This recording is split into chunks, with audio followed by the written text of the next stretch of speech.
તો ભાજપની તિરંગા યાત્રામાં કુખ્યાતની હાજરીને લઈ રાજનીતિ તેજ થઈ। કોંગ્રેસ પ્રદેશ પ્રમુખ શક્તિસિંહ ગોયલે પ્રહાર કર્યા। ગુનાઓમાં સંડોવાયેલા લોકોને યાત્રામાં સાથે રાખવામાં આવે તે નિંદાપાત્ર છે, કહ્યું શક્તિસિંહે।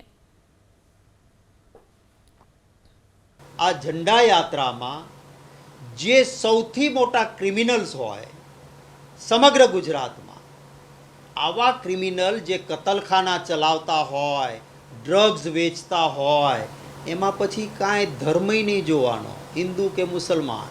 ગુંડાગીર્દી કરો છો, જે ધંધો કરવો હોય તે કરો।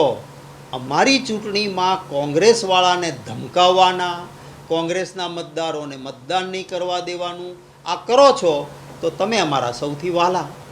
આ ત્રિરંગા યાત્રામાં અનેક ગુનાઓમાં સંડોવાયેલા વ્યક્તિઓને સાથે લઈને નીકળવું અને બીજી તરફ એક જાબાઝ દીકરી, આપણી દીકરી બેન કુરેશીનું અપમાન કરવું, આ ભાજપની ચાલ ચલન અને ચરિત્ર છે।